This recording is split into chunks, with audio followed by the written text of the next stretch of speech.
Hi, this is Kat with Beadaholique, and in this video I'm going to show you how to make the golden honeycomb adjustable bracelet. Now we are going to be using a pre-finished adjustable bracelet that you can see here, and it has these little jump rings on each end, which is lovely, and this little slider bead that will allow you to adjust the size. So this is a really fun technique. So we are going to be using a honeycomb connector from the TierraCast renewal collection, and this is in that beautiful sort of antique gold. And we also have some Czech glass round beads here, and I went for a very honey, bright, yellowy color, but feel free to choose whichever beads you like. I also have some eye pins here and some head pins. Now for tools, what you're going to need is you're going to need a pair of chain nose pliers, a pair of flush cutters, and a pair of round nose pliers. So if you have everything ready to go, let's go ahead and get started. All right, so the very first thing that I want to talk to you about is how are we going to adjust the size? So let's go ahead and take a look. Now, if you were to just put your beads, just put the honeycomb in there, you can see that it's a very small little space there. So what we want to do is we want to expand that space kind of one by one, adding in these little beads with their simple wire loops. Now the great thing is you can make a bunch of these and then kind of size it, see how it feels, take them off, put them back on, however you want to kind of go about it. But before we get into that, the first thing I want to do is show you how to finish off these little ends here down at the bottom. So this is where we're going to take our head pins, and we are just going to slide on those beads, let them fall all the way down to the bottom, and then go ahead and pinch with your round nose pliers a little bit above where that bead is, because what we want to do is we want to bend it backwards, wrap that wire up and over the top, wrap it around, and if you want, you can come in and grab your chain nose pliers to give you a little extra grip. And what we're going to do is we're going to wrap that and make a wrapped wire loop. Go ahead and wrap it once, twice. I'm going to be able to get 3 out of mine. Perfect. And now, coming in with those flush cutters, we can just cut that off right there. So now we have a cute little dangle that we're going to attach at the bottom. So let me repeat that once more. Slide that on, come in with my round nose pliers, just above where I want it to be, bend it backwards, wrap that wire up and over the top, bring it around, and go ahead and wrap that wire once, twice, and 3 times. Perfect. And since that extra is just going to be scrap anyway, I'm not so concerned that it coiled itself. All right, so now let me just pinch in my wire here. I have a little extra wire on the end. There we go. Perfect. Now, like I said, you'll notice that these have little open jump rings here at the bottom. So we just want to adjust that, or not really adjust that. We want to open those so we can fit on our little dangles here.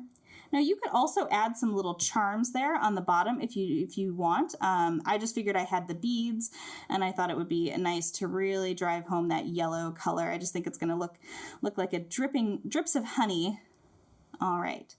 So now again, coming in, and we're just going to open that up, slide on my little dangle there, beautiful, and close that up. All right, so now we have that part finished. So we know that when you're sizing, you can pull this down and pull it all the way down to the bottom, and that's as big as you're going to be able to get it. Now, I like to just kind of give myself a little extra wiggle room, so I'll kind of pinch that up just a little bit there. So now, when we come to do our sizing here, we have a little bit more understanding of how big of a space we want. So let's start and let's begin by making some of our simple wire loops. So let's go ahead and start with that eye pin. We're going to slide that down. Now for this one, we want to pinch a little bit closer because we want to get a really tight little loop, because we're not going to be making those wraps on a simple wire loop as opposed to a wrapped wire loop. I know you're wrapping the wire around the pliers, but it's still considered a simple wire loop to do it this way. And then go ahead and come in with your flush cutters and set that little scrap aside. So now we're just going to make a few of those here. And I'm just going to do this really quick. So again, coming in right there, pinching, pulling back with your pliers, and wrapping it up and over the top and around. All right, so let's see how it starts to look if I make 2 on each side. Let's see if that's the size that I want.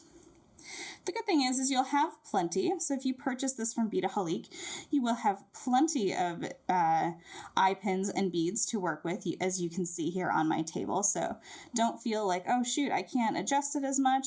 And the other option that you have as well is if you wanted to take one of these eye pins and let's say you wanted to string 3 beads on one eye pin or 2 or whatever it is, you can create fun little patterns. You can do, seed beads on either side, whatever you want. This is really such a great versatile project for you to explore and really make your own. Okay, so let's see where I'm at with 4. So how are we going to connect all of this? Let's go ahead and we're going to take one of our loops here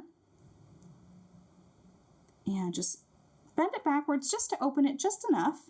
I'm going to slide on the jump ring of this piece here, and then I'm going to close this up, move to this side, and I kind of have to rotate it in my hand. I'm just right-handed for sure. All right, and there we go. And now I can slip on this side and close that up. And as you're working, just make sure that all of your loops are closed. That's often the most common thing when it comes to broken jewelry, is that your loops just aren't closed enough. Okay, so that's one side there.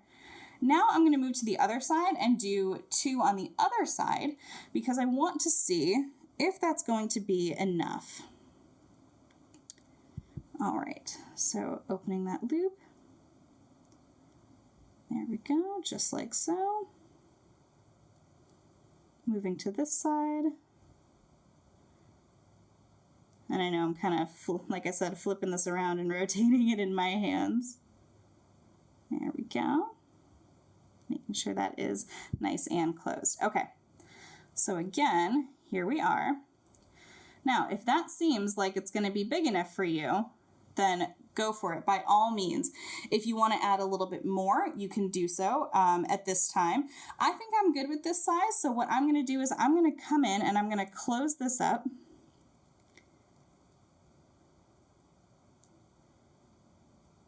And just open that little loop there.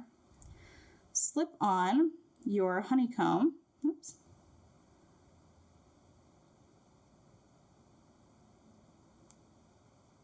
There we go.